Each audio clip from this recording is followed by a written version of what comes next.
about the scattered exiled Jews scattered to the nations of the earth over 3,000 years ago, and then again 2,000 years ago in 70 AD, and then again in 132 AD, and the scattered Jews throughout the nations of the earth that have settled in many countries.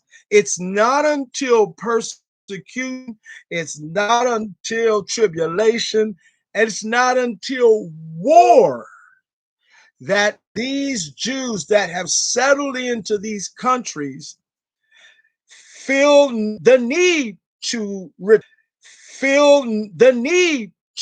return to Jerusalem, or feel they have to return to Jerusalem. When you get settled in, when you become the head and not the tail in a region, in a country, when you've been in a country for generations and generations, there is a lot that has to happen for you to want to immigrate back to the country of your origin.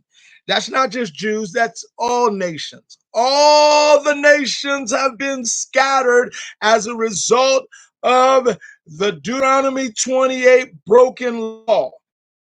And at the end of the age, a part of the salvation of the nations will be the regathering of the scatterings of the nations back to the countries and the regions of their origin. Not necessarily all of them to live there, but to be reconnected to their promised land.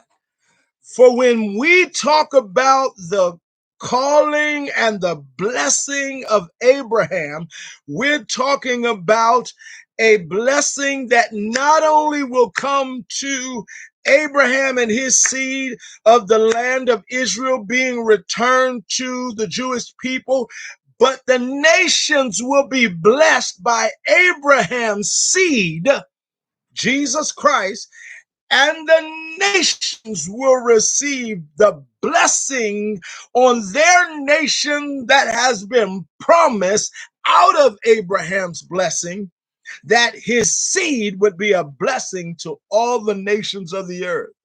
But there has to be an unction or a propulsion to regather, to reconnect. If not, like I said, if not for to live, but to reconnect, to actually re-engage with the blessing and the promise from your origin, from the source of the soil from which you come. Until you reconnect to where you come from, you don't know where you're going, and you are not going to receive the fullness of the blessing of God because you are disconnected from your source. You take a plant out of the soil and lay it on the ground, lay it on the table. It's just a matter of time until that plant begins to shrivel up and die. You take a fish out of its source, the water, the ocean, the rivers. It's just a matter of time. Though that fish is flopping around, it's just a matter of time before that fish dies. You take a man, a woman out of his source, both God, disconnected from God, and the land which he come from, and it's just a matter of time until that man, that woman, black, white, yellow, red, begins to flip-flop around and die. But in the end of the age, the salvation of the nations that is going to happen when Yeshua HaMashiach returns to the earth. He's going to release the blessing of Abraham and give Israel choose the land that was promised way back, hallelujah, in Genesis 12. And then he's going to release the blessing on the land of the nations from whence we've all come. Africa will be blessed. Its soil, its gold, its silver, its minerals, its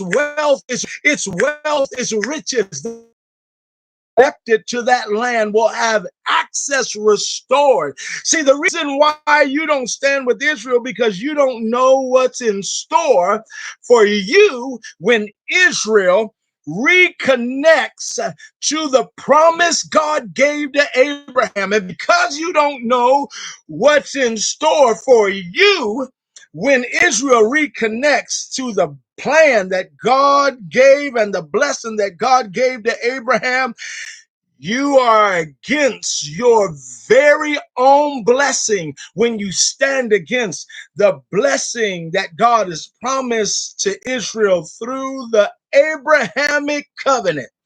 And I believe that God is going to wake up generations that have stood against his promises for Israel and their nations and the nations. And I believe he's going to release a restoration in the nations from Africa to Iceland. And all the nations of the earth will be blessed in Abraham's seed, which is Jesus the Christ.